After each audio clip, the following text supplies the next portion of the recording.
Let us begin chapter number 2, class 10th, Geography, NCERT। Chapter का नाम है forest and wild life resource. ठीक है, काफ़ी छोटा सा चैप्टर है एंड काफ़ी सिंपल सा भी है। आई गेस इस वीडियो में शायद मैं पूरा करवा दूंगी या शायद 4-5 पेज एंड बाकी नेक्स्ट वीक।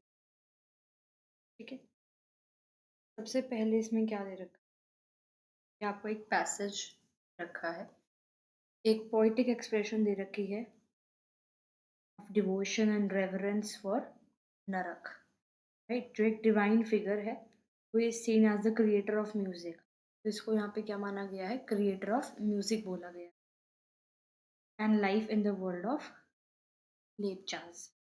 ठीक है, तो बेसिकली जो स्पीकर है, मतलब जो ये पोयम है, इसके थ्रू जो स्पीकर है, इसका जो इसका राइटर है, वो प्रे कर रहा है नरक को to acknowledge him as the creator of music found everywhere in nature.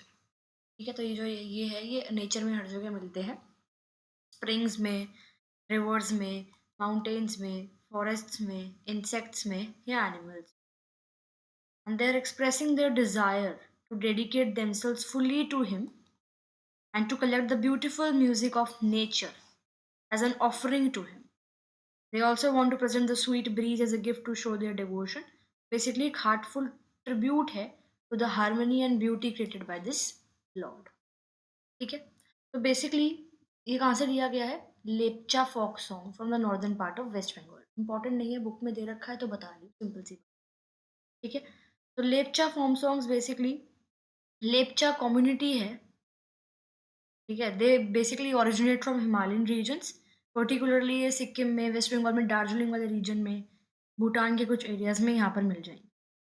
ठीक है, ये बेसिकली जो इनके सॉन्ग्स हैं, फोक सॉन्ग्स हैं इनके, ये बेसिकली नेचर को सेलिब्रेट करते हैं अपने फोक सॉन्ग्स। बहुत सारे सॉन्ग्स इनके स्पिरिट को, नेचर को, डीटीज को, गॉड को इस तरह से लिखे होते हैं। ये तो सिंपल सी इसमें बात थी, बस इतना बताया कि लेप्चा क्या है। एक फोक बेसिकली एक ट्राइब है जो कि आपको भूटान के रीजन में, दार्जिलिंग में, सिक्किम में मिल जाएगी, हिमालय में ओरिजिनेट हो। सिंपल इतनी बात पता होनी चाहिए। ठीक है, इस पैराग्राफ में क्या बोला गया है कि भाई हम जो हैं, प्लैनेट जो हमारा है, हमारे साथ साथ उसमें बहुत सारे टाइनी माइक्रो ऑर्गेनिजम्स रहते हैं, बैक्टीरियाज रहते हैं, लिचन्स रहते हैं, कुछ ह्यूज क्रिएटर्स हैं जैसे कि एलिफेंट्स, ह्यूज क्रिएचर्स जैसे कि एलिफेंट्स एंड ब्लू व्हेल्स। ठीक है, जेंट ट्रीज जैसे कि बनियन ट्रीज। तो हम जो है प्लैनेट पे हमारे ह्यूमन बींग्स के साथ साथ ये सब चीज़ें भी हैं। ठीक है, और टुगेदर जो ये सारे लिविंग बींग्स हैं, जितने भी अर्थ पे हैं, हम उनको क्या बोलते हैं? बायोडाइवर्सिटी। बायोडाइवर्सिटी का मतलब variety of life on earth. ठीक है, ह्यूमंस तो सिर्फ जो ये आपको इकोलॉजिकल सिस्टम मिलेगा, यानी कि जो इकोसिस्टम है, व्हाट इज इकोसिस्टम? तो ये वेब ऑफ लाइफ है। ये जो ये वेब ऑफ लाइफ है, इसको हम इकोसिस्टम बोलेंगे या इकोलॉजिकल सिस्टम बोलेंगे, उसका ह्यूमंस जो है वो एक काफ़ी छोटा सा पार्ट है। ठीक है, प्लांट्स, एनिमल्स, माइक्रो ऑर्गेनिजम्स जो हैं वो हेल्प करते हैं एयर को क्लीन करने के लिए, जो हम ब्रीथ करते हैं, वो प्योरीफाई करते हैं वाटर को जो हम पीते हैं, और वो एनरिच करते हैं उस सॉइल को जहाँ पे फार्मर्स जो है फूड को प्रोड्यूस करते हैं। तो इन नेचुरल प्रोसेसेस की वजह से जो लाइफ आज अर्थ पे है वो होती ही नहीं। ठीक है, प्लांट्स भी इंपॉर्टेंट है। देखो, ये तो मैंने तुम्हें बताया कि भाई ह्यूमंस के अलावा क्या क्या अर्थ प्लैनेट पे हमारे हैं। प्लांट्स जो हैं वो भी इंपॉर्टेंट है बिकॉज वो प्राइमरी प्रोड्यूसर्स हैं। ठीक है, यानी कि वो ऑक्सीजन को और फूड को प्रोड्यूस करते हैं और फिर उसको बाकी लिविंग ऑर्गेनिजम्स यूज करते हैं। तो इन शॉर्ट सिंपल सी बात ये है कि जो बायोडाइवर्सिटी ये है, ये एसेंशियल है लाइफ के लिए। ठीक है, and we must respect and protect this, जिससे हमारा खुद का ह्यूमन बींग्स जो है उनका सर्वाइवल भी हो सके। ठीक है, नेक्स्ट ये डेफिनेशन इंपॉर्टेंट है। बायोडाइवर्सिटी क्या होता है? बायोलॉजिकल डाइवर्सिटी क्या है? तो it means the variety of living things on the earth. Variety, biodiversity, variety. ठीक है, थोड़ा राइम कर रहा है तो याद रख लेना। जो वैरायटी है लिविंग बींग्स की, ठीक है, उसको हम क्या बोलते हैं? बायोडाइवर्सिटी। जैसे कि वाइल्ड एनिमल्स हैं, प्लांट्स हैं, क्रॉप्स जो ह्यूमन बींग्स ग्रो करते हैं। ठीक है, तो जो बायोडाइवर्सिटी है, बायोलॉजिकल डाइवर्सिटी है, वो काफ़ी रिच है, वो काफ़ी डाइवर्स है ना, क्योंकि अलग अलग टाइप की स्पीशीज हर उसके शेप में, साइज में, रोल में यूनिक है। काफ़ी रिच और डाइवर्स बायोडाइवर्सिटी हमें अर्थ पे मिल जाएगी। ठीक है? जो स्पीशीज़ हैं वो एक दूसरे से अलग-अलग दिखती हैं, अलग-अलग एक्ट करती हैं, लेकिन फिर भी सारी आपस में क्या है, इंडिपेंडेंट है। कोई भी एक स्पीशीज़ जो है वो अकेले नहीं रह सकती, बाकियों पे उसे डिपेंडेंट होना ही पड़ता है। ठीक है? यानी कि हर एक स्पीशीज़ जो है वो दूसरी स्पीशीज़ पे किसी न किसी तरीके से डिपेंडेंट है। जैसे कि अगर हम प्लांट्स की बात करें, तो प्लांट्स ऑक्सीजन प्रोवाइड करते हैं, फूड प्रोवाइड करते हैं। एनिमल्स जो हैं वो हेल्प करते हैं कहीं न कहीं, इंसेक्ट्स हेल्प करते हैं जैसे कि पॉलिनेशन होता है, राइट? तो मतलब फ्लावर्स प्लांट्स पे उग रहे हैं, कहीं न कहीं उसमें इंसेक्ट्स की वजह से जहाँ पॉलिनेशन हो रहा है उसकी वजह से, तो इंटरडिपेंडेंस है, ठीक है? और फिर जब ये प्लांट्स और एनिमल्स मर जाते हैं तो माइक्रो ऑर्गेनिज़म्स इनको ब्रेक डाउन करते हैं, तो ये न्यूट्रिएंट्स सॉइल में उसको सॉइल में मिल जाते हैं, सॉइल को फर्टाइल बनाते हैं, तभी जो ह्यूमन बीइंग्स है उस फर्टाइल सॉइल पे क्रॉप्स जो है उसको उगा सकते हैं, राइट? तो सिंपल सी बात है, जो ये लिविंग बीइंग्स जो हैं वर्ल्ड में, अर्थ पे, ह्यूमन्स हैं, प्लांट्स हैं, एनिमल्स हैं, माइक्रो ऑर्गेनिज़म्स हैं, ये सारे एक साथ काम करते हैं एक मशीन के पार्ट की तरह, जिससे इकोसिस्टम बैलेंस्ड रहता है, इकोसिस्टम हेल्दी रहता है, ठीक है? तो जो क्लोज कनेक्शन है, this makes biodiversity on the earth so important, right? फिर नेक्स्ट टॉपिक है flora and Fiona in India.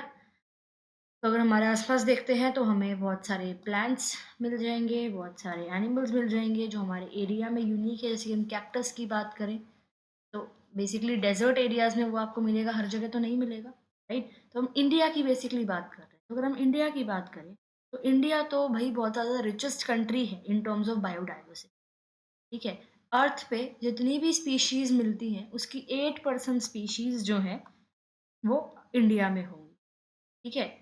However, there might be 2 or 3 times more species in India than scientists haven't discovered yet. वही तो हमें 8% पता है कि world में जितनी भी स्पीशीज़ हैं, उसकी 8% इंडिया में तो है। लेकिन भाई कई स्पीशीज़ ऐसी भी तो हो सकती हैं जो इंडिया में अभी तक साइंटिस्ट ने डिस्कवर ही नहीं करी। क्या पता इसकी 2 गुना या 3 गुना, राइट? हम बेसिकली इंडिया के फॉरेस्ट कितने डाइवर्स हैं, कितने वास्ट हैं, वाइल्ड लाइफ कैसी है इंडिया में पढ़ के आ चुके हैं। वो कितने इंपॉर्टेंट है हमारी लाइफ में, देख चुके हैं। जो नेचुरल रिसोर्सेज हैं जैसे कि ट्रीज, एनिमल्स, सॉइल, ये सारे डीपली कनेक्टेड हैं और ये सपोर्ट करते हैं एक दूसरे को, है ना? लेकिन जो ह्यूमन बीइंग्स आजकल इनसेंसिटिविटी दिखा रहे हैं टुवर्ड्स द नेचर, हम कई बार इन रिसोर्सेज को फॉर ग्रांटेड ले लेते हैं। कई बार इन रिसोर्सेज को जो है हम लोग हार्म कर देते हैं, तो इसकी वजह से जो नेचर का बैलेंस है वो इतना सेटअप नहीं हो पा रहा। इकोलॉजिकल बैलेंस जो है वो अच्छा नहीं बन पा रहा है। वो प्लांट्स को भी इफेक्ट करता है, एनिमल्स को भी इफेक्ट करता है, इवन ह्यूमंस को भी इफेक्ट करता है। तो बायोडायवर्सिटी को प्रोटेक्ट करना इम्पोर्टेंट है इस इकोलॉजिकल बैलेंस बनाने के लिए, जैसे एक हेल्दी इन्वायरमेंट जो है सबके लिए बना रहे, ठीक है? फिर ये बॉक्स दे रखा है कि भाई जो इंडिया है, इंडिया, दिस कंट्री, राइट? तो इंडिया की बात करेंगे कि जो इंडिया है उसके अंदर huge variety of living things हैं। अभी तक साइंटिस्ट ने इंडिया में 8100 स्पीसीज ऑफ फौना यानी कि एनिमल और 4700 स्पीसीज ऑफ फ्लोरा यानी कि प्लांट्स डिस्कवर कर चुके हैं, ठीक है? इंडिया वर्ल्ड पूरी वर्ल्ड में अराउंड इतनी प्लांट स्पीशीज है जिसमें से इतनी इंडिया में एंडेमिक है, ठीक है? एंडेमिक यानी कि इंडिया में ही मिलती है, इंडिजीनियस है, इंडिया में ही मिलती है और कहीं नहीं मिलेगी। तो दिखाता है कि भाई यूनिक और कितनी रिच इंडिया की बायोडाइवर्सिटी। एक्टिविटी दे रखी है, find out stories prevalent in your region which are about the harmonious relationship between human beings and nature. तो वैसे मैं हरियाणा से हूँ, वही हरियाणा का काफ़ी रिच कल्चर हेरिटेज है, बहुत सारी स्टोरीज़ वहाँ पे है जो दिखाता है, ठीक है?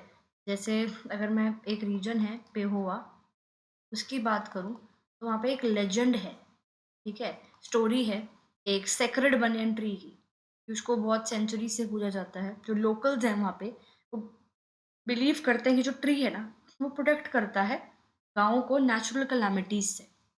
वो उसकी बहुत केयर करते हैं उस ट्री की, ठीक है? और वो मानते हैं कि इन रिटर्न वहाँ पे जो है कोई नेचुरल कैलामिटी, नेचुरल डिज़ास्टर नहीं होगा। सिमिलरली मोरनी हिल्स की भी बात है, मोरनी हिल्स, ठीक है? It is a hill station इन हरियाणा और बेसिकली इसको एक टेल से हम कहीं न कहीं रिलेट कर देते हैं, एक फेयरी टेल से, बस फेयरी टेल भी नहीं, टेल से, कि भई एक क्वीन है जिनका नाम मोरनी है and she loved the forest and wild life and श उन्होंने जो है प्रोटेक्ट करा था इन हिल्स को और उनके एनिमल्स को। तो इवन टुडे जो एरिया है, वो कहीं न कहीं उनके नाम पे ही है, मोरनी हिल। फिर सरस्वती रिवर भाई, यूनिक, उसका ओरिजिन हरियाणा में ही है and it is considered sacred and life giving. और एंशियंट स्टोरीज जो है वो बताती हैं कि जो रिवर है Saraswati river, it bless the region with fertile lands. तो भाई डिपेंडेंस दिखाता है ना ह्यूमंस का नेचुरल वाटर सोर्सेज पर, ग्रैटिट्यूड फॉर इट। ठीक है, फिर नेक्स्ट, अब देखो कुछ रिपोर्ट्स जो है वो कहती हैं कि जो इंडिया के प्लांट्स हैं और जो एनिमल्स हैं भाई, वो डेंजर में है। ठीक है, वो डेंजर में है। 10% of wild animals and 21%, 10% of wild animals, एक second, sorry, wild plants, flora है ना, wild plants and 20% of mammals are on the threatened list. ठीक है, and some of these species are critically endangered, meaning that they are very close to extinction. ठीक है, समझ में आ रहा है, यानी कि इंडिया की 10% जो वाइल्ड प्लांट्स हैं और 20% जो मैमल्स हैं वो थ्रेटेंड लिस्ट पे यानी कि डेंजर में है। ठीक है, वो कुछ टाइम में ही ख़त्म हो सकते हैं, उनको बचाना पड़ेगा। ठीक है, और कुछ स्पीशीज़ तो भाई क्रिटिकली एंडेंजर्ड है, वो बहुत ही कम मिलती हैं। ठीक है, ख़त्म ही होने वाली, लुप्त होने वाली हैं, जैसे कि चीता, pink headed duck, mountain quail, forest spotted owlet and plants like Madhuca insignis, जो कि एक वाइल्ड वैरायटी है महुआ की, and Hubbardia heptaneuron which is a species of grass. ठीक है, और सैडली भाई नो वन नोज कि भाई कितनी स्पीशीज जो हैं अभी तक एक्सटेंट हो चुकी हैं। हम बेसिकली फोकस करते हैं लार्ज पे, विजिबल एनिमल्स और प्लांट्स पे, लेकिन स्मॉलर स्पीसीज जैसे कि इंसेक्ट्स और टाइनी प्लांट्स वो भी एक्सटिंक्शन को फेस करती हैं, वो भी इक्वली इंपॉर्टेंट है इन्वायरमेंट के लिए, बट उनको ओवरलुक कर दिया जाता है। ठीक है, तो this highlights the urgent need to protect all the forms of life, चाहे वो बड़ी हो या छोटी हो, बायोडाइवर्सिटी को प्रिजर्व करने की। डू यू नो का बॉक्स है? Do you know that among the larger animals in India, 79 species of mammals, 44 of birds, 15 of reptiles, and 3 of amphibians are threatened? Nearly 1500 plant species are considered endangered. Flowering plants and vertebrate animals have recently become extinct at a rate estimated to be 50 to 100 times the average expected natural rate. ये जो ये do you no के boxes हैं ये important रहते हैं। ठीक है, तो इसलिए मैंने इसको रीड कर दिया। तो क्या बताया गया इस बॉक्स में कि इंडिया में बहुत सारे लार्ज प्लांट्स और एनिमल्स जो हैं are in danger of disappearing, जैसे कि 79 स्पीसीज ऑफ मैमल्स, इसमें हम टाइगर्स और या एलिफेंट्स की बात कर सकते हैं, 44 species of birds, 15 species of reptiles जैसे स्नेक्स या लिजर्ड्स हो गए, एंड 3 स्पीसीज ऑफ एम्फीबियन जैसे कि फ्रॉग्स हो गए। तो जो ये एनिमल्स हैं they are listed in, they are listed as threatened, यानी कि ये लुप्त होने वाले हैं, एक्सटेंट होने वाले हैं। ठीक है, around 1500 plant species are also considered endangered, कि भाई थोड़ी सी बच रही है, खत्म होने वाली है। ठीक है, एक्सपर्ट्स बोलते हैं कि जो ये प्लांट्स और एनिमल्स हैं they are going extinct at a rate of 50 to 100 times faster than natural rate, जो बहुत अलार्मिंग सिचुएशन दिख रही है। ठीक है, ये मतलब इतनी गुना तेजी से फ्लावरिंग प्लांट्स और वर्टिब्रेट एनिमल्स जो है वो एक्सटिंक्ट रिसेंटली हो रहे हैं। तो ये दिखाता है कि भाई how human activities are harming the environment and how urgently we need to act to protect these species. फिर है vanishing forests. The dimensions of deforestation in India are staggering. The forest and tree cover in country is estimated at 78.92 million hectare, which is 24.01% of the total geographical area. Dense forest 12.24%, open forest is 8.99%, and mangroves are 0.14%. According to the State of Forest Report 2013, the dense forest cover has increased by 10098 square kilometer since 1997. However, this apparent increase in the forest cover is due to plantation by different agencies. तो अब आपको पता होना चाहिए जो भी इसमें basically keywords हैं वो पता होने चाहिए। ठीक है, तो बताती हूँ, ध्यान से सुनो। सबसे पहले तो डिफॉरेस्टेशन क्या हो, cutting down of forest on large scale, right, agriculture, urbanisation या इंडस्ट्रीज लगाने के लिए उधर। फिर नेक्स्ट है ये फॉरेस्ट एंड टी कवर क्या होता है, डिफॉरेस्टेशन क्या है, आई होप दैट्स क्लियर। ठीक है, फिर फॉरेस्ट एंड ट्री कवर, बताइए, the total area which is covered by forest and individual trees, right, forest and individual trees in an area. फिर डेंस फॉरेस्ट का मतलब forest with thick and tall trees where the tree canopy that is leaf cover is very high, right. भाई ये forest है, ऊपर से अगर आप देख रहे हो तो आपको फॉरेस्ट ही दिख रहा है, नीचे की लैंड नहीं दिख रही, तो कहीं ना कहीं डेंस फॉरेस्ट उनको बोल देते हैं। ओपन फॉरेस्ट, फॉरेस्ट जहाँ पे थोड़े कम स्कैटर्ड ट्रीज हैं। भाई अगर ये फॉरेस्ट है तो यहाँ आपको फॉरेस्ट दिख रहे हैं, ज़्यादा स्कैटर्ड फॉरेस्ट नहीं है। फिर mangroves, special type of forest जो कि कोस्टल एरियाज में मिलेंगे, जहाँ पे ट्रीज जो हैं वो आपके बेसिकली, हम अगर बात करें तो सॉल्टी या ब्रैकिश वाटर में उगते हैं, ठीक है, पता ही होगा। ब्रह्मपुत्र डेल्टा के आसपास काफ़ी सारे मैनग्रोव्स मिलते हैं, पर इमेज सर्च कर लो इसकी गूगल पे भी, ऑन द स्पॉट आपको क्लियर हो जाएगा कि मैनग्रोव फॉरेस्ट होते क्या, ठीक है। फिर नेक्स्ट आपकी आती है ये स्टेट ऑफ फॉरेस्ट रिपोर्ट 2013। ये बेसिकली गवर्नमेंट रिपोर्ट है जो प्रोवाइड करती है data about the condition of forest in India. बहुत इंपॉर्टेंट है, याद होनी चाहिए। स्टेट ऑफ क्या है, स्टेट ऑफ फॉरेस्ट रिपोर्ट, नाम से पता लग रहा है फॉरेस्ट की क्या स्टेट है basically, right. Next plantation, plantation का मतलब पता है, जब पेड़ उगा रहे हैं हम लोग, राइट। तो क्या बोला इसमें वैनिशिंग ट्रीज वाले इस वाले पैराग्राफ में कि इंडिया में डिफॉरेस्टेशन जो है वो एक सीरियस इशू है, but the country still has a significant amount of forest and tree cover, ठीक है। इंडिया का जो टोटल फॉरेस्ट और ट्री कवर है वो कितना है, 78.92 मिलियन हेक्टेयर्स, जो कि हमारी इंडिया के टोटल लैंड एरिया का 24.01% है। होना कितना चाहिए, 33%। और कौन बोलता है 33% होना चाहिए, हु सेज दैट इंडियाज या किसी भी एरिया का जो फॉरेस्ट कवर है इट शुड बी 33%। कमेंट्स में बता दो मुझे ये चीज़, ठीक है। फिर या तो इसमें से 12.24% डेंस फॉरेस्ट है, 8.99% ओपन फॉरेस्ट है, और एक छोटा सा पार्ट जो कि नियरली कोस्ट लाइन्स के आसपास मिलेगा आपको, 0.14% हमारे यहाँ पे मैनग्रोव्स, ठीक है। तो जो ये स्टेट ऑफ फॉरेस्ट रिपोर्ट है 2013 की, ये क्या बोलती है कि जो डेंस फॉरेस्ट है, फॉरेस्ट कवर है, इट इज इंक्रीज इतना सिंस 1997, यानी कि 1997 से 2013 की रिपोर्ट है, तो डेंस फॉरेस्ट कवर का जो परसेंटेज जो एरिया है बेसिकली वो काफ़ी ज़्यादा इंक्रीज हुआ है, ठीक है। ये इंक्रीज इसलिए हुआ है क्योंकि बहुत सारी ऑर्गेनाइजेशंस ने, एजेंसीज ने ट्री प्लांटेशन करी है। Natural, it is not because की जो नेचुरल फॉरेस्ट है वो दोबारा से ग्रो कर रहे हैं, ठीक है। तो सिंपल सी बात क्या बताई गई है इसमें कि जो फॉरेस्ट कवर है वो इंक्रीज हो रहा है, ठीक है। लेकिन ये इंपॉर्टेंट है कि भाई हमें फिर भी जो नेचुरल फॉरेस्ट है इनको प्रोटेक्ट करना चाहिए, हम मैनमेड प्लांटेशंस की जगह, क्योंकि इसने क्या बोला है कि भाई इंक्रीज तो हुआ है फॉरेस्ट, जो रिपोर्ट कहती है वो कहती है कि इंक्रीज तो हुआ है, ठीक है, ट्री कवर इंक्रीज हुआ है, लेकिन वो नेचुरली नहीं हुआ, किसी न किसी एजेंसीज ने प्लांटेशंस लगाई हैं। तो नेचुरल फॉरेस्ट और डाइवर्स होते हैं और बेनिफिशियल होते हैं इन्वायरमेंट के लिए। तो ये बेसिकली इसमें बात कर रहे हैं, ठीक है। National forest policy 1988, right, 33%। यहाँ से let us now understand the different categories of existing plants and animal species based on the International Union for Conservation of Nature and Natural Resources. तो इसमें सबसे पहले जो ये IUCN है, इसके बारे में हमें पता होना चाहिए कि IUCN बेसिकली जो है ये है क्या। तो देखो, international union for conservation of nature and natural resources एक ग्लोबल ऑर्गेनाइजेशन है, and this works to protect nature and wild life, ठीक है।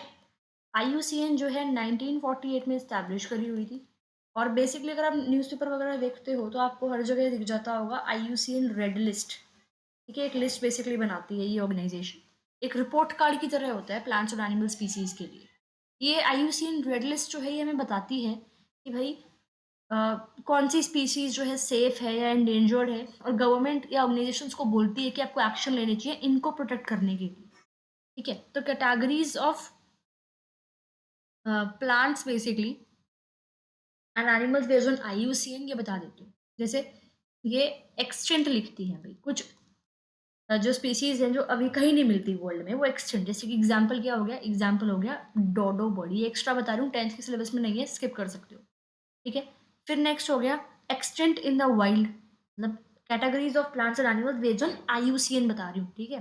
पहला एक्सटेंट, नो लॉन्गर, जो कहीं भी नहीं मिलेंगे, जैसे डोडो वर्ड एग्जाम्पल, ठीक है। एक्सटेंट इन द वाइल्ड, यानी कि जो ये स्पीशीज, इसको हम EW से डिनोट करते हैं, जो स्पीशीज सिर्फ जूज में या बोटानिकल गार्डन्स में मिलेंगी, लेकिन नेचुरल हैबिटेट्स में कहीं नहीं मिलेंगी, ठीक है, जैसे कि पिंक पिजन, ठीक है।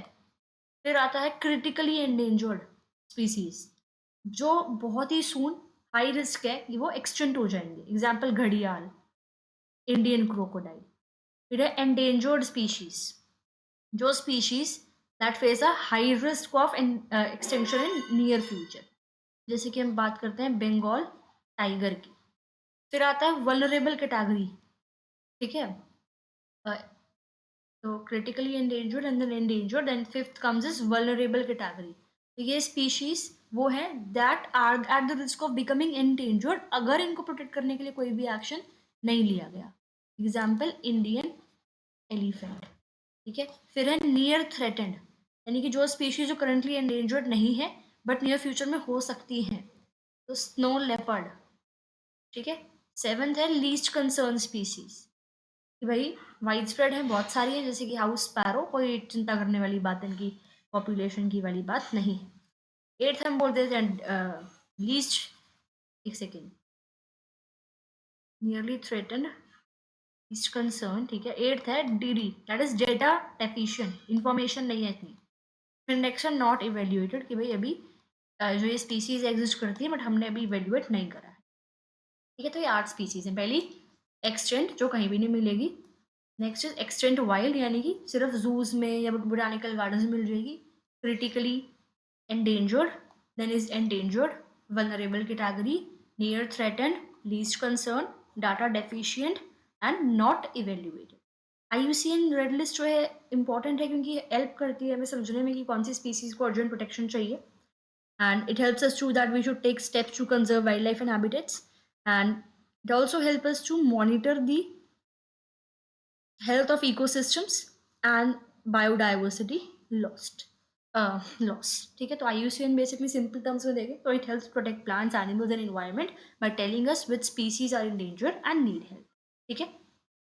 Normal species are those species whose population levels are considered to be normal for their survival, such as cattle, sal, pine, rodents, etc. ठीक है, सिंपल समझ में आ ही गया होगा, यही वो वाली स्पीसीज जो बेसिकली नॉर्मल है, ठीक है, पॉपुलेशन हेल्दी और स्टेबल लेवल पे है, कोई रिस्क नहीं है कि भाई they not in the danger of extinction, कि भाई खत्म हो जाएंगी, एंडेंजर्ड हो जाएगी या नहीं, ठीक है। उनकी जो पॉपुलेशन है वो नॉर्मल है, यानी कि स्टेबल लेवल पे है। जैसे कि कैटल में आपका काउज बफेलोज आ जाती है, रोडेंट्स में आपके रैट्स या माइस वगैरह आ जाते हैं, साल ट्रीज, ठीक है। एंड सिंपल टर्म्स यानी कि जो ये स्पीशीज हैं आपकी, they are living, they are reproducing in a way that ensure survival, तो कोई इमीडिएट थ्रेट नहीं है, तो नॉर्मल स्पीसीज नॉर्मल है, कोई दिक्कत नहीं है, वो नाम से पता नहीं, ठीक है। Endangered species are those which are in danger of extinction, the survival of such species is difficult if the negative factors that have led to a decline in their population continue to operate. The examples are black buck, crocodile, Indian wild ass, Indian rhino, lion-tailed macaw, Sangai, Bro-antler deer in Manipur. Examples आपको पता होने चाहिए, ठीक है। इसमें बहुत simple है, endangered सबको पता है, सिंपल सी बात करी गई है। एंडेंजर्ड स्पीशीज कौन सी है, वो स्पीशीज या एनिमल्स, बेसिकली वो एनिमल्स या plants that have high risk of extinction, extinction मतलब डिसअपियरिंग फॉर एवर, अगर उनको प्रोटेक्ट नहीं करते हैं, यानी कि इनकी पॉपुलेशन जो है धीरे धीरे कम हो रही है, हंटिंग की वजह से, डिफॉरेस्टेशन की वजह से या पोल्यूशन की वजह से। तो अगर ये हार्मफुल एक्टिविटीज कंटिन्यू रही तो ये जो स्पीसीज है दे सर्वाइव नहीं करेगी। एग्जाम्पल ब्लैक बक आ गया, डियर जो इंडिया में मिलता है, क्रोकोडाइल स्पेशली जो फ्रेश वाटर में आपको मिल जाएगा, इंडियन वाइल्ड एस कहाँ मिलती है, गुजरात में, इंडियन राइनो असम में मिलेगा, राइट, वन हॉर्न होता है इसका।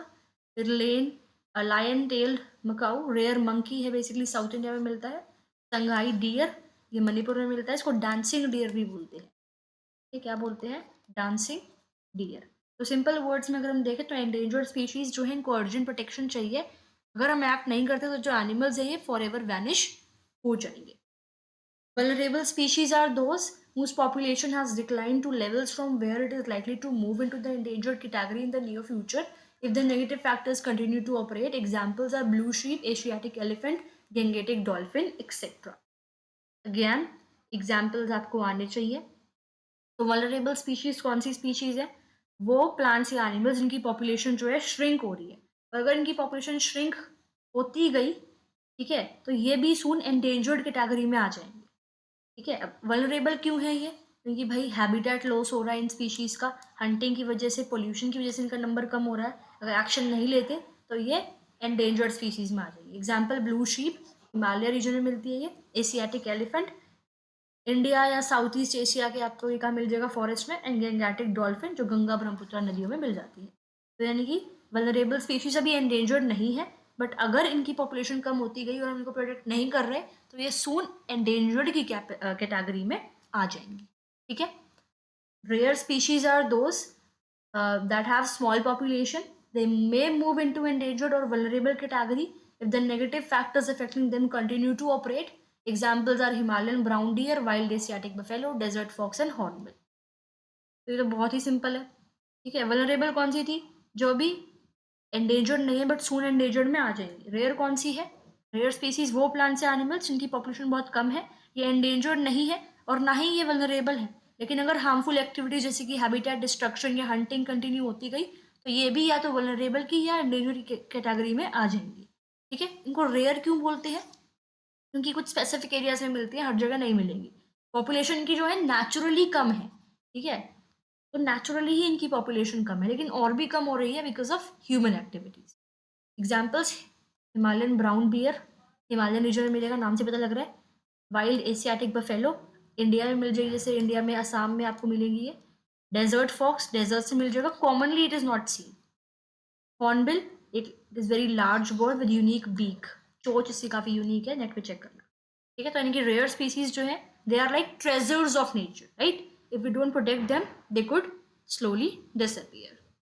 Endemic species are those which are only found in some particular areas, usually isolated by natural or geographical barriers. Examples are Andaman teal, Nicobar pigeon, Andaman wild pig, Mithun in Arunachal Pradesh. ठीक है. तो next कौन सी है? Endemic species. तो endemic species यानी कि वो plants या एनिमल्स जो कि एक स्पेसिफिक प्लेस में रहते हैं वर्ल्ड में, नेचुरली और कहीं नहीं मिलेंगे. ठीक है.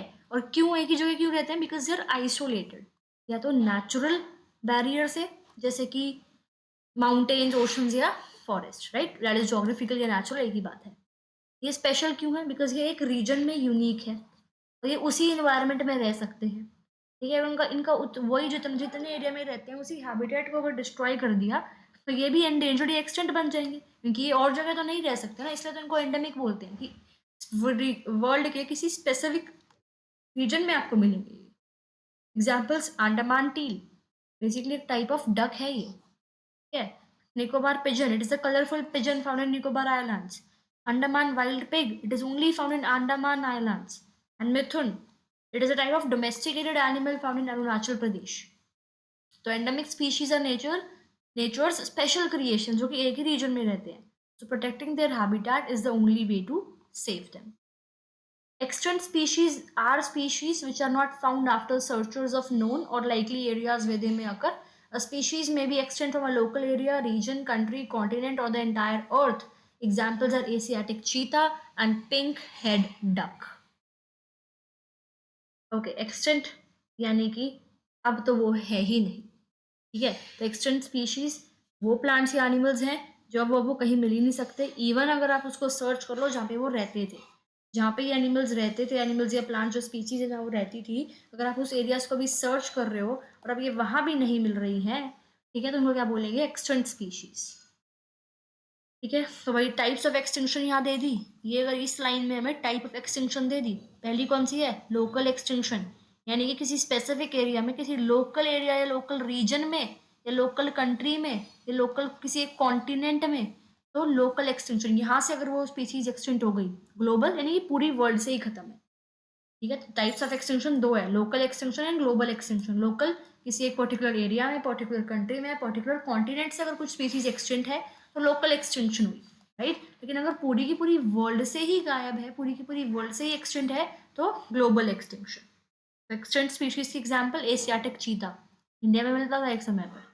Yeah, pink-headed duck. It is no longer seen anywhere and it is considered extinct. तो extinct species are lost forever. या तो एक पर्टिकुलर रीजन से या पर्टिकुलर अर्थ से, और अब उनको हम वापस नहीं ला सकते। A few extinct rare and endangered species. ये पिक्चर अपनी बुक में देखना, यहाँ पे थोड़ी सी क्लियर नहीं है, थोड़ी सी क्या क्लियर ही नहीं है, ठीक है। Asiatic cheetah, where did they go? The world's fastest land mammal, the cheetah is a unique and specialized member of the cat family and can move at the speed of 112 km per hour. The cheetah is often mistaken for a leopard. Its distinguishing marks are long fear drop, shaped lines on each side of the nose from the corner of its eyes to its mouth. Prior to the 20th century, cheetahs were widely distributed throughout Africa and Asia. Today, the Asian cheetah is nearly extinct due to a decline of available habitat and prey. The species was declared extinct in India long back in 1952. हम्म, तो इसको थोड़ा सा मैं detail में बताती हूँ, ठीक है। इसे समझ में तो आ ही गया होगा, बट रीड करके थोड़ा सा मैं डिटेल में बता रही हूँ, ठीक है, तो फटाफट से सुन सकते हो।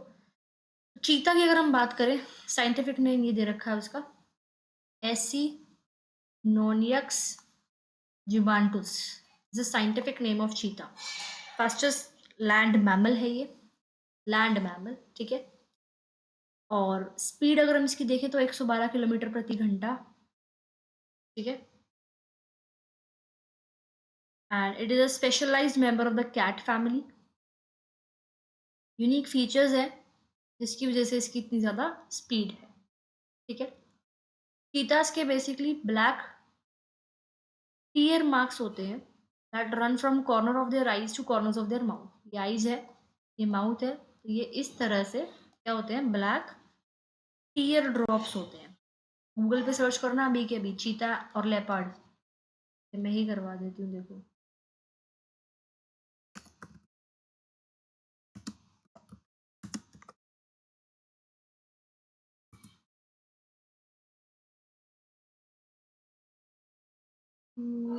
Measures here.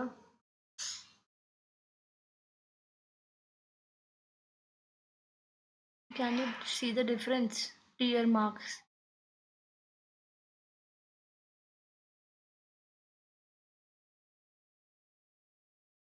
See, ठीक है, यहाँ नहीं है, ठीक है। तो क्या बोला है, tear marks that run from the corner of their eyes to the corner of their mouth, यानी कि ये एक सेकेंड, ये अगर आईज है, ये अगर माउथ है, तो ये यहाँ से इस तरह से टीयर मार्क्स है, ये मैंने देख लिया इमेज में भी, ठीक है। Which helps reduce glare from the sun, तो जो सन से डायरेक्ट आंखों में ग्लेयर पड़ता है वो रिड्यूस होता है इस टीयर मार्क्स की वजह से। And also they have distinctive spots on their body that helps them in camouflage, ठीक है।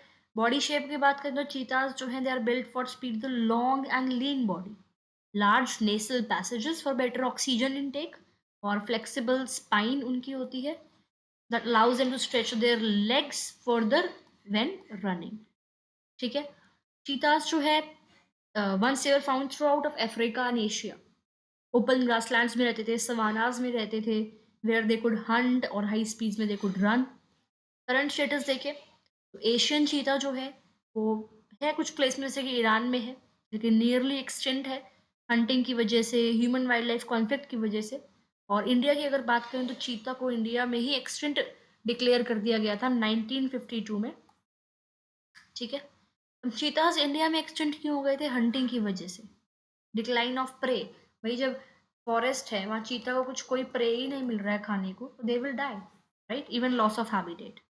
तो इंडिया में there have been various efforts कि हम चीता को प्रोटेक्ट करें, जैसे कि प्रोजेक्ट चीता, ठीक है, जिसमें क्या हुआ था कि अफ्रीकन चीताज जो है उनको इंडिया में लेके आया गया था कि जो इम्पोर्टेंट स्पीशीज़ है ये, उसको वापस से इंडिया में रिस्टोर करिए जाए और नेचुरल इकोसिस्टम में लाया जाए वापस से, एक क्रूशियल स्टेप लिया था इंडियन गवर्नमेंट ने to maintain biodiversity and restoring the ecological balance, because cheetahs जो है they help control the population of smaller herbivorous, right. ये चीता जो है वो खाएगा हर्बीवोरस को, हर्बीवोरस की पॉपुलेशन अगर बढ़ती गई तो सारी की सारी ग्रास एंड प्लांट्स खत्म, तो फूड कॉन्फ्लिक्ट उससे आ सकता है, ठीक है। अब क्वेश्चन दे रखा है, what are the negative factors that cause such fearful depletion of flora and fauna?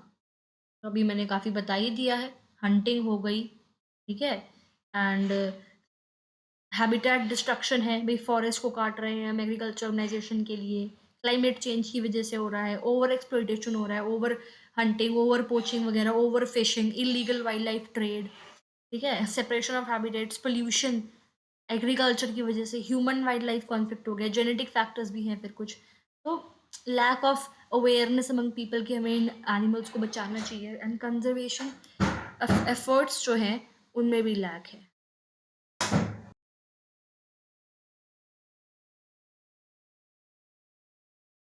So if you look around, you will be able to find out how we have transformed nature into a resource obtaining directly and indirectly from forest and wildlife. Example, wood, leaves, rubber, medicines, dyes, food, fuel, fodder, manure, etc.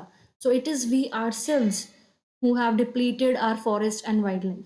The greatest damage inflicted on Indian forests was during the colonial period due to expansion of railways, agriculture, commercial and scientific forestry, and mining activities. Even after independence, agriculture expansion continues to be one of the major causes of depletion of forest resources.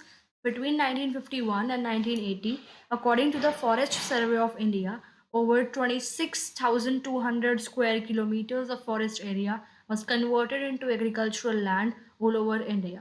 Substantial parts of the tribal belts, especially in the northeastern and central India, have been deforested or degraded by shifting cultivation, that is jhum cultivation, a type of slash and burn agriculture. तो जो झूम है, a type of slash and burn agriculture.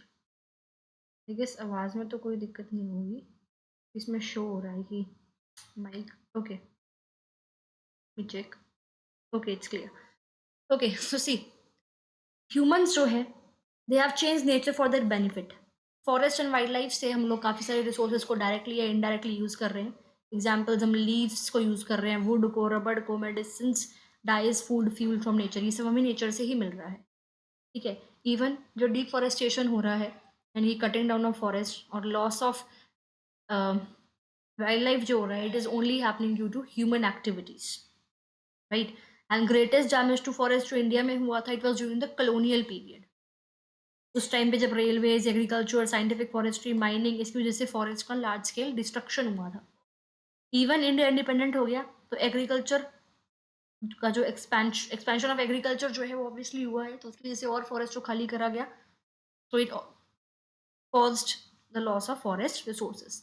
1951 से 1980 की अगर हम बात करें तो ओवर 26200 स्क्वायर किलोमीटर जो लैंड है, बेसिकली जो फॉरेस्ट एरिया है इन इंडिया, उसको काटा गया था एग्रीकल्चर लैंड बनाने के लिए। सोच कर देखो, इतने सारे, इतने बड़े एरिया को हम कट कर रहे हैं, पेड़ काट रहे हैं, वाई? Because of agriculture. जो फॉरेस्ट की क्लियरिंग हुई थी, इसकी वजह से बहुत सारे ट्राइबल एरियाज में इफेक्ट पड़ा था, ट्राइबल बेल्ट्स में इंडिया की, स्पेशली नॉर्थ ईस्ट इंडिया में और सेंट्रल इंडिया में, जहाँ पे एक ट्रेडिशनल फॉर्म ऑफ फार्मिंग करी जाती थी, इसको हम शिफ्टिंग कल्टीवेशन या जूम कल्टीवेशन या स्लैश एंड बर्न कल्टीवेशन कहा जाता था, agriculture, slash and burn agriculture. Basically उसमें क्या होता था कि वो लोग जैसे एक लैंड पे एग्रीकल्चर कर रहे हैं, फिर उस लैंड को छोड़कर दूसरी लैंड में चले गए, यहाँ पे आग लगा दी, स्लैश एंड बर्न, राइट, आग लगा दी, और जो मतलब जैसे फसल है उसको काट दिया, जो नीचे वाले स्टॉक्स बचे वहाँ आग लगा दी, तो एक दो साल के लिए उसको खाली छोड़ देते, जैसे वहाँ पे फर्टिलिटी वापस से रीगेन हो जाए, उसको छोड़ के दूसरी लैंड में चले जाते थे फॉरेस्ट के, फिर यहाँ पर ये सेम प्रोसेस करा, फिर वापस आ गया या और किसी और लैंड में चले। This was slash and burn agriculture. लेकिन जो ये डेवलपमेंट्स हुई हैं उसकी वजह से इन पे काफ़ी इम्पैक्ट पड़ा, ठीक है। Okay, next is, are colonial forest policies to be blamed?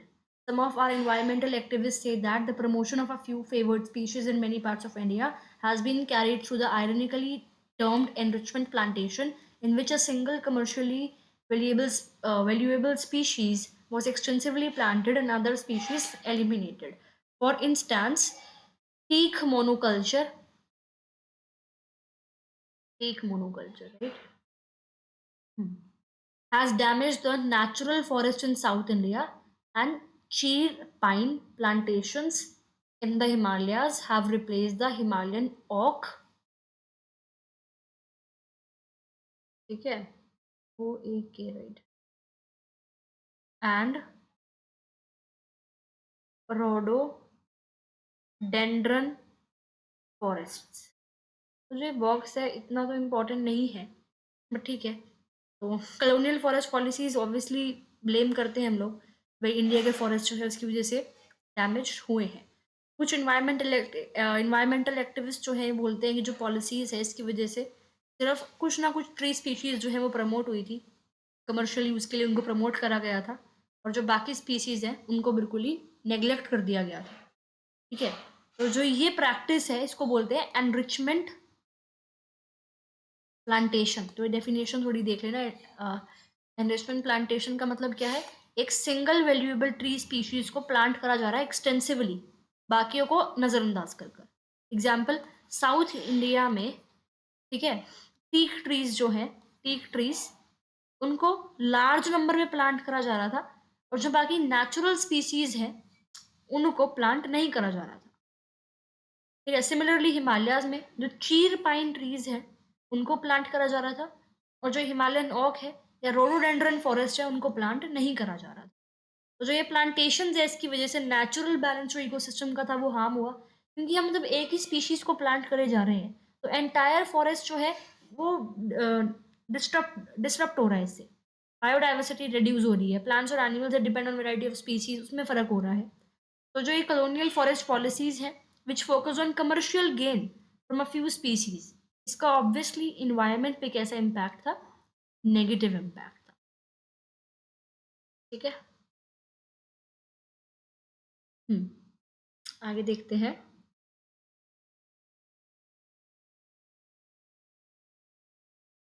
या large Large-scale development projects have also contributed significantly to the loss of forest. Since 1951, over 5,000 square kilometer of forest was cleared for river valley projects. Clearing of forest is still continuing with projects like the Narmada Sagar project in Madhya Pradesh, which could inundate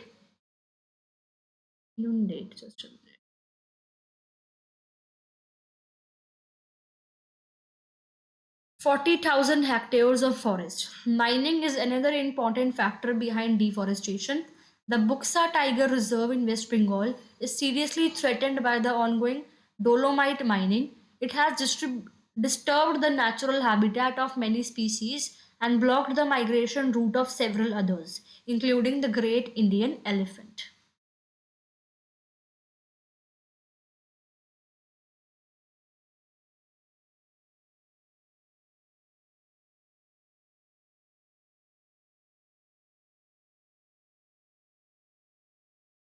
Yeah.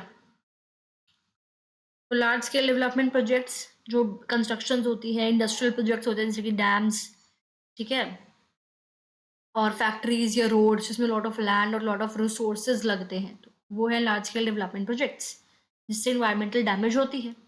तो river valley projects जो कि river के पास build करे जाते हैं water को store करने के लिए, इलेक्ट्रिसिटी जनरेट करने के लिए, तो उसकी वजह से रिवर के आसपास जो फॉरेस्ट हैं वो काटे जाते हैं डैम्स को बनाने के लिए, रिजर्वायर्स बनाने के लिए। ठीक है, इनुंडेट यानी कि टू फ्लड और cover an area with water often as a result of building a dam या रिजर्वर। तो फ्लड से आप थोड़ा सा इसको कर सकते हैं रिलेट। ठीक है, माइनिंग पता ही है, एक्सट्रैक्ट कर रहे हो आप मिनरल्स को या रिसोर्सेज को अर्थ से। भाई यहाँ मान लो ये ट्रीज हैं, हमको पता लगा भाई यहाँ कोई मिनरल है, तो पेड़ काटोगे फिर यहाँ से इसको निकालोगे तो ये लैंड खराब हुई। टाइगर रिजर्व्स क्या होते हैं पता ही है, प्रोटेक्टेड एरिया बेसिकली जहाँ पे टाइगर को कंजर्व करा जाता है, और उस एरिया में जो है स्पेसिफिक ह्यूमन एक्टिविटीज़ नहीं हो सकती।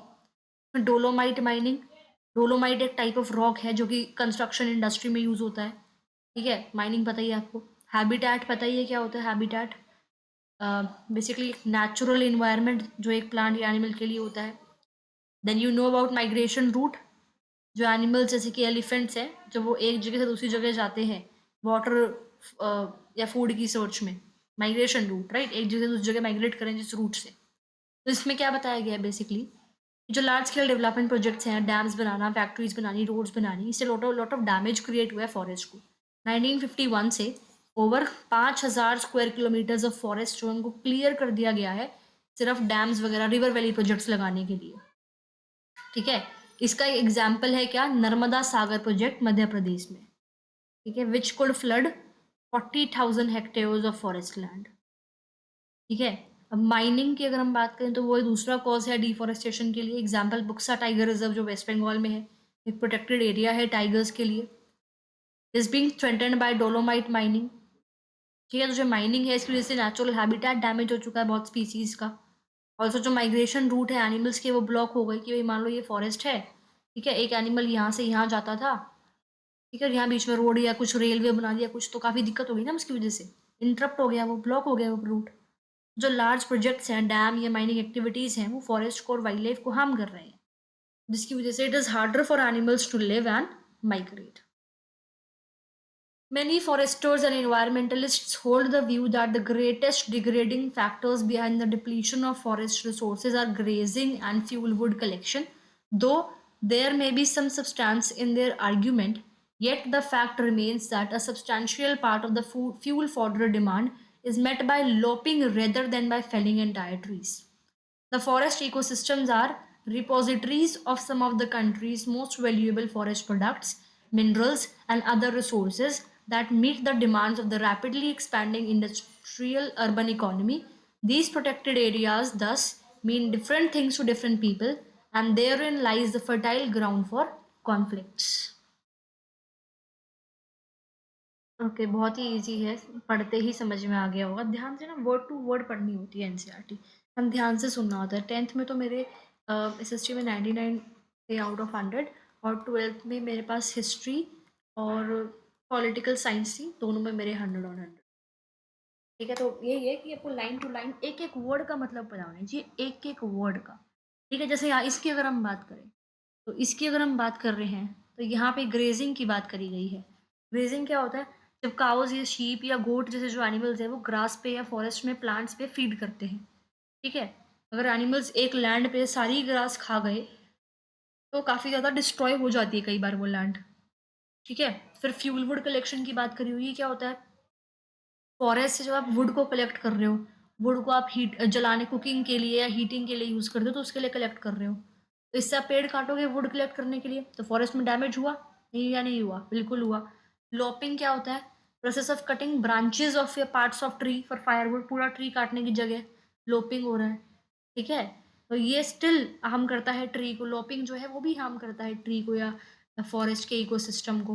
फिर फॉरेस्ट इकोसिस्टम वर्ड बोला मैंने, फॉरेस्ट इकोसिस्टम यहाँ भी यूज़ हुआ है। फॉरेस्ट इकोसिस्टम क्या होता है, नेचुरल इन्वायरमेंट फॉरेस्ट का, जिसके अंदर सारे के सारे प्लांट्स होते हैं, राइट, एंड एनिमल्स होते हैं, माइक्रो ऑर्गेनिजम्स होते हैं जो वहाँ पे रहते हैं फॉरेस्ट में and interact with each other. फिर फॉरेस्ट प्रोडक्ट्स, इसके अंदर जैसे फॉरेस्ट में से हमें क्या क्या मिलता है, टिम्बर, मेडिसिनल प्लांट्स, राइट, बहुत सारी चीज़ें मिलती है। मिनरल्स क्या होते हैं, पिछले वीडियो में बताया था, या शायद 8th में पढ़ रखा है आपने, मिनरल्स क्या होते हैं 8th 9th। मिनरल्स क्या है, नेचुरली अकरिंग सब्सटेंस जो अर्थ से मिलता है, जैसे कि मेटल्स, राइट, रॉक्स, क्या है ये, मिनरल्स हैं जो नेचुरली अकरिंग यूजफुल सब्सटेंसेस हमें मिलते हैं। ठीक है, प्रोटेक्टेड एरियाज, प्रोटेक्टेड एरियाज ऐसे एरियाज जो बेसिकली अलग से निकाले गए हैं, अलग से बनाए गए हैं for the conservation of nature and wild life, जैसे कि नेशनल पार्क्स या वाइल्ड लाइफ सेंचुरीज हो गई। ठीक है, ओके। तो कॉन्फ्लिक्ट का मतलब तो पता ही है तुम्हें, ठीक है, कि भाई डिसएग्रीमेंट हो गई लोगों के बीच में, तो conflict. Fertile ground for conflict यानी कि सिचुएशन ऐसी बन रही है कि कॉन्फ्लिक्ट होगा ही होगा। ठीक है, इस टाइप से पता होनी चाहिए चीज़ें। तो इस पैराग्राफ में हम क्या बात कर रहे हैं कि बहुत लोग जो है वो मानते हैं कि जो ग्रेजिंग है, फायरवुड कलेक्शन है, वो मेन रीजंस है कि फॉरेस्ट क्यों डिसअपियर हो रहे हैं वर्ल्ड से। ठीक है, ये कुछ ये दो एक्टिविटीज, ग्रेजिंग और फ्यूलवुड कलेक्शन ऑब्वियसली डैमेज करती है, लेकिन जो लॉपिंग है, cutting branches instead of cutting down trees, ठीक है, ये भी काफी ज्यादा फॉरेस्ट को क्या करती है, डैमेज करती है। ये भी काफी एक बहुत ज्यादा प्रॉब्लम है। फॉरेस्ट जो है इंपॉर्टेंट है क्योंकि बहुत सारे वैल्यूएबल प्रोडक्ट्स हमें वहां से मिलते हैं, मिनरल्स हम निकालते हैं फॉरेस्ट से मिलते हैं काफ़ी ज़्यादा बाकी इंडस्ट्रीज़ के लिए। तो जो रिसोर्सेज है ये हाई डिमांड में है। जैसे इंडस्ट्री में एग्जाम्पल कॉटन की बात करूँ, कॉटन टेक्सटाइल इंडस्ट्री ग्रो कर रही है क्योंकि पॉपुलेशन ग्रो कर रही है, उसकी डिमांड ज़्यादा है। कॉटन हो रहा है ना यहाँ से चीज़, समझ में आ रही चीज़। तो व्हाट इट मीन्स कि to protect a forest area depend करता है कि आप किससे पूछ रहे हो। कई लोगों के लिए प्रोटेक्टिंग अ फॉरेस्ट का मतलब ये है कि भाई इन रिसोर्सेज को यूज ही मत करो, है ना। कई लोगों के लिए ये मतलब है कि भाई इंडस्ट्री के लिए उसको यूज कर रहे हैं तो ठीक है ना, क्या दिक्कत है, इकोनॉमी में ग्रोथ हो रही है, राइट। तो जो डिफरेंस है ओपिनियन में, उससे कॉन्फ्लिक्ट क्रिएट हो सकते हैं। लोगों का डिफरेंट पॉइंट ऑफ व्यूज होते हैं, डिफरेंट नीड्स होते हैं, डिफरेंट इंटरेस्ट होते हैं, डिफरेंट पॉइंट ऑफ व्यू होते हैं कि कैसे हम फॉरेस्ट रिसोर्सेज को मैनेज करें। Himalayan you in trouble. Himalayan you basically एक मेडिसिनल प्लांट है जो कि अरुणाचल प्रदेश और हिमाचल प्रदेश में मिलता है। एक केमिकल कंपाउंड होता है taxol. It is extracted from the bark, needles, twigs and roots of this tree. इस ट्री की जो बार्क है, निडल्स हैं और जो ट्विग्स हैं और जो रूट्स हैं, इन चार पार्ट्स में से इस ट्री के इस केमिकल कंपाउंड टेक्सोल को एक्सट्रैक्ट करा जाता है और इसको हम यूज करते हैं to treat some type of cancers. And this जो ये ड्रग है, हिमालयन यू का जो टेक्सोल कंपाउंड है, it is now the biggest selling anti cancer drug in the whole world, ठीक है। लेकिन जो ये स्पीसीज है यानी कि जो ये प्लांट है, it is under great threat. क्यों? ओवर एक्सप्लॉइटेशन की वजह से।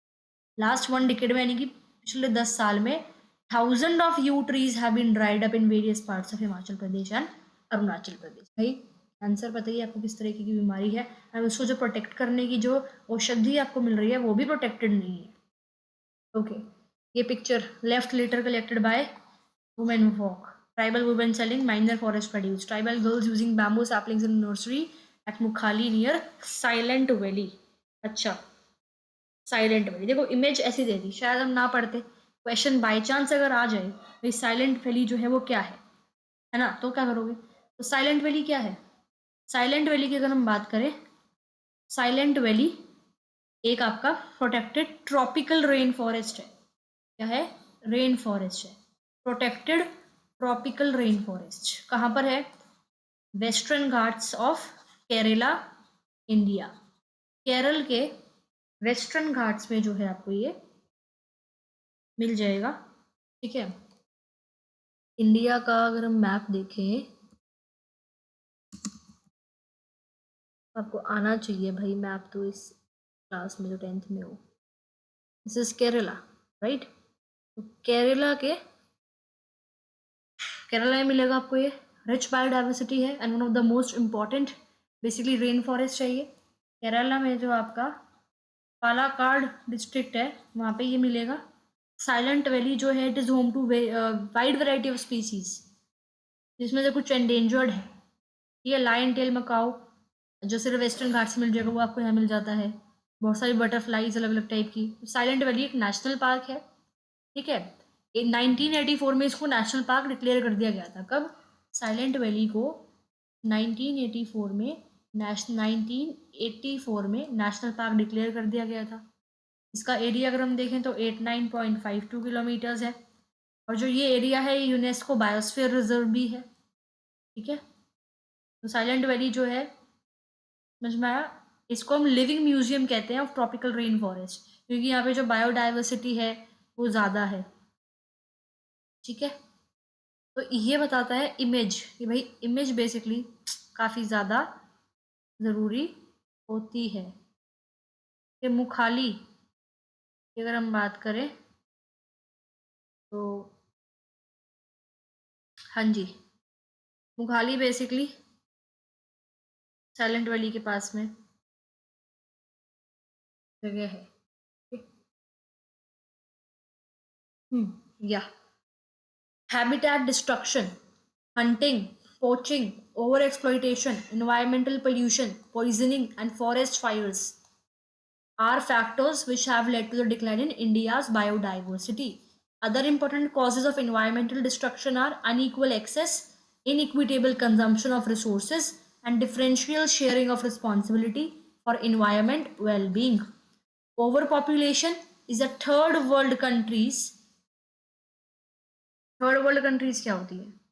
कमेंट में बता दो, इसमें बताऊंगी भी, रुको. Is often cited as the cause of environmental degradation.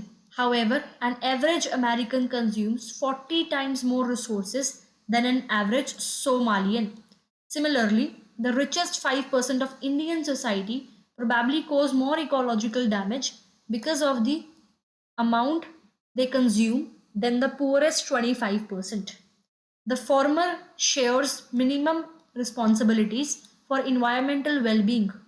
The question is, who is consuming what, from where, and how much?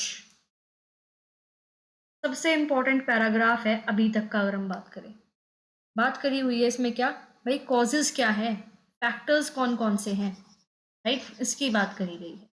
तो अगर हम बात करें तो सुनो, वेरियस फैक्टर्स जो एनवायरनमेंट को हार्म करते हैं, जिसकी वजह से बायोडाइवर्सिटी का डिक्लाइन हो जाता है, उसके बारे में बता रखा है. पहला क्या है, हैबिटेट डिस्ट्रक्शन. जो नेचुरल प्लेसेस हैं जहाँ पे एनिमल्स या प्लांट्स रहते हैं वो डिस्ट्रॉय करे जा रहे हैं प्लांट्स काट के या सिटीज़ को बनाकर. हंटिंग एंड पोचिंग, एनिमल्स को हंटिंग यानी कि एनिमल्स की हंटिंग करी जा रही है फूड के लिए, स्पोर्ट के लिए, इलीगल ट्रेड के लिए हंटिंग एंड पोचिंग करी जा रही है. ओवर एक्सप्लॉइटेशन यानी कि जो नेचुरल रिसोर्सेज है उनको बहुत ज़्यादा यूज़ करा जा रहा है. Environmental pollution, air pollution, water pollution, soil land pollution, right, इससे इकोसिस्टम और वाइल्ड लाइफ खराब हो रही है. पॉइजनिंग, ये हार्मफुल केमिकल्स की वजह से होती है जो एग्रीकल्चर या इंडस्ट्रीज में यूज़ करा जाता है. फॉरेस्ट फायर्स, ठीक है, तो ये क्या है, कुछ फैक्टर्स हैं जिसकी वजह से इन्वायरमेंट हार्म हो रहा है. और भी फैक्टर्स हैं, unequal access and consumption of resources, natural resources का एक्सेस वर्ल्ड में सबके पास एक समान नहीं है. कई एरियाज में लोग कंज्यूम करते हैं ज़्यादा जितना उसे चाहिए, यानी कि अपनी नीड से ज़्यादा कंज्यूम कर रहे हैं. और कई एरियाज में कि बेसिक नीड्स ही पूरी नहीं हो रही लोगों की. तो इक्वालिटी नहीं है नेचुरल रिसोर्सेज डिस्ट्रीब्यूशन में. डिफरेंशियल शेयरिंग ऑफ रिस्पॉन्सिबिलिटी, ठीक है, डिफरेंशियल शेयर ऑफ रिस्पॉन्सिबिलिटी. कुछ पीपल या कुछ कंट्रीज जो है वो ज़्यादा रिसोर्स को यूज़ कर रहे हैं और ज़्यादा इन्वायरमेंट को हार्म कर रहे हैं, बट रिस्पॉन्सिबिलिटी नहीं लेते कि हमें इसे प्रोटेक्ट भी करना है. नेक्स्ट कॉज कौन सा है, 9th, over population. Third world countries में, थर्ड वर्ल्ड कंट्रीज यानी कि जो डेवलपिंग कंट्रीज हैं, तो लोग मानते हैं कि बहुत सारे लोग हैं डेवलपिंग कंट्रीज में, वो मेन कॉज है इन्वायरमेंटल डैमेज का. प्रॉब्लम ये है कि the problem is often more about how resources are consumed than the number of people. भाई नंबर ऑफ पीपल से फर्क नहीं पड़ता, बात यह है कि किस तरह से लोग उसको यूज कर रहे हैं. ठीक है, इस पैराग्राफ में ये बोला गया है कि इवन जो वर्ल्ड के पुअरेस्ट पीपल हैं वो फ्यू रिसोर्स, थोड़े से ही रिसोर्सेज को कंज्यूम करते हैं, और जो रिचेस्ट लोग हैं वो बहुत सारे रिसोर्सेज को कंज्यूम कर रहे हैं और बहुत ज़्यादा प्रॉब्लम क्रिएट कर रहे हैं. तो इसलिए ये क्वेश्चन पूछा गया है कि who is consuming what from where and how much. यानी कि ये समझना ज़रूरी है कि जो रिसोर्सेज हैं वो कहाँ से आ रहे हैं, ठीक है, कितने कंज्यूम हो रहे हैं डिफरेंट लोगों के द्वारा. रिचेस्ट पीपल जो कंट्रीज़ हैं, रिचेस्ट लोग हैं जो रिच कंट्रीज़ हैं, वो और डैमेज क्रिएट कर रही हैं क्योंकि वो पुअर लोगों से ज़्यादा कंज्यूम कर रही है. एग्जाम्पल दे रखा ना ये कि भाई जो एवरेज अमेरिकन है वो 40 टाइम्स ज़्यादा कंज्यूम कर रहा है एवरेज सोमालियन से. इम्पॉर्टेंट है फैक्ट, ठीक है. और फिर ये कि भाई जो रिचेस्ट 5% है इंडियन सोसाइटी में, they cause more ecological damage because of the amount they consume in the purest 25%. जो 25% पुअर लोग हैं, जो 5% रिचेस्ट लोग हैं, वो ज़्यादा कंज्यूम कर रहे हैं रिच लोग. दिस इज वाई की जो रिस्पॉन्सिबिलिटी है इन्वायरमेंट को प्रोटेक्ट करने की, it should be shared fairly. ठीक है, डू यू नो का बॉक्स है. Do you know that over half of India's natural forest are gone. 1/3 of its wetlands are drained out and 70% of its surface water bodies are polluted. 40% of its mangroves wiped out, and with continued hunting and trade of wild animals and commercially valuable plants, thousands of plant and extinction species are leading towards extinction. ठीक है, तो this is India के resources की हालत। क्या सीख मिल रही है कि भाई प्रोटेक्ट करना चाहिए। ठीक है, सीरियस इन्वायरमेंटल इश्यूज देखो जो इंडिया फेस कर रही है। ठीक है, इंडिया के आधे से ज़्यादा नेचुरल फॉरेस्ट खत्म, वेटलैंड्स यानी कि जो स्वैम्प, लेक्स, मार्शेस वाला जो रीजन होता है 1/3 खत्म। सरफेस वाटर बॉडीज जो हैं यानी कि रिवर्स, लेक्स, पोन्ड्स 70% पॉल्यूटेड हैं। मैनग्रोव्स 40% वाइप्ड आउट, खत्म। तो जो हंटिंग है, ट्रेड है वाइल्ड एनिमल्स की, उसकी वजह से तो दिक्कत हो रही है। ये thousands of plants and animal species जो है वो एक्सटिंक्शन की तरफ बढ़ रही हैं। बहुत सीरियस सिचुएशन है जहाँ पे इंडिया के forest, wetland, water, mangroves, wild life harm हो रही हैं। लॉन्ग टर्म इफेक्ट्स हैं इसके एनवायरनमेंट पे और बायोडाइवर्सिटी पे। ठीक है, have you noticed any activity which leads to loss of biodiversity around you? Write a note on it and suggest some measures to prevent it. करो इस चीज़ को, सब छोड़ देते हैं। पेपर में तो नहीं आएगा बट ठीक है, बहुत सारी एक्टिविटीज आपके आसपास दिख रही होगी जैसे कि डिफॉरेस्टेशन, पेड़ लोग काट रहे हैं एग्रीकल्चर को करने के लिए, अर्बनाइजेशन, इंडस्ट्रियल प्रोजेक्ट्स लगाने के लिए। क्या हो रहा है इसकी वजह से? स्पीसीज, एनिमल्स की, प्लांट्स की, माइक्रो ऑर्गेनिजम्स की। मेरे को तो अभी भी ध्यान है जब हमारे पुराने घर के सामने एक पार्क होता था, उसको अब बिल्कुल हटा के वहाँ पे क्या बना दिया, मैरिज हॉल। ओके, तो भाई ओके, सो बहुत सारी मेमोरीज है उस जगह से रिलेटेड। मैं तो बता ही थी भाई एक्टिविटी ऐसी जो आपके पास है, क्या हुआ उससे। ठीक है, तो ये हम करो, आप भी लिखो इस एक्टिविटी को। Next, the destruction of forest and wildlife is not just a biological issue. The biological loss is strongly correlated with the loss of cultural diversity. Such losses have increasingly marginalized and impoverished many indigenous and other forest dependent communities who directly depend on various components of the forest and wildlife for food, drink, medicine, culture, spirituality, etc. Within the poor, women are affected more than men. In many societies, women bear the major responsibility of collection of fuel, fodder, water, and other basic subsistence needs. As these resources are depleted, the drudgery of women increases। Wait, तो देखो जब आप book को इस तरह से पढ़ते हो तो आपको ये वोकैबुलरी भी आती है, right? And sometimes they have to work for more than 10 kilometers to collect these resources. This causes serious health problems for women and negligence of home and children because of increased hours of work, which often has serious social implications. The indirect impact of degradation, such as severe drought or deforestation induced floods, etc., also hits the poor the hardest. Poverty in these cases is a direct outcome of environmental destruction. Therefore, forest and wildlife are vital to the quality of life and environment in the subcontinent. It is imperative to adapt to sound forest and wildlife conservation strategies. काफ़ी अच्छा paragraph है ये and काफ़ी समझने वाला भी है। क्या बताया गया है इस पैराग्राफ में कि जो डिस्ट्रक्शन है फॉरेस्ट का, वाइल्ड लाइफ का, ये सिर्फ एक इन्वायरमेंटल इशू नहीं है, लोगों के कल्चर को, लोगों की जो वे ऑफ लाइफ है उसको भी ये इम्पैक्ट करता है। ठीक है, बहुत सारी कम्युनिटी, स्पेशली जो इंडिजीनियस पीपल हैं जो कि फॉरेस्ट पे डिपेंड रहते हैं अपने फूड के लिए, मेडिसिन के लिए, स्पिरिचुअल प्रैक्टिसेस के लिए, उन पे बहुत ज़्यादा सोशली इम्पैक्ट कर रहा है ये सब कुछ, destruction of forest and wild life.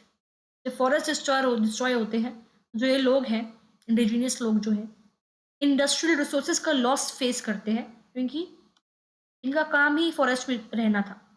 And loss of forest resources की वजह से वुमेन पर्टिकुलरली इफेक्टेड रहती है। बहुत सारी सोसाइटीज़ में जो है वुमेन ही रिस्पॉन्सिबल है कि भाई फायर वुड, फॉडर, एनिमल्स के लिए वाटर कलेक्ट करो।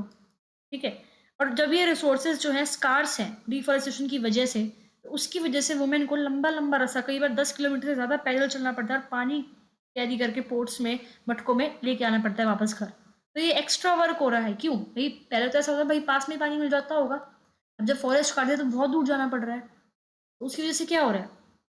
सीरियस हेल्थ प्रॉब्लम्स, ऑल्सो अपने घर की और चिल्ड्रन की केयर करने के लेस टाइम इनके पास है, उससे सोशल प्रॉब्लम्स क्रिएट हो रही है।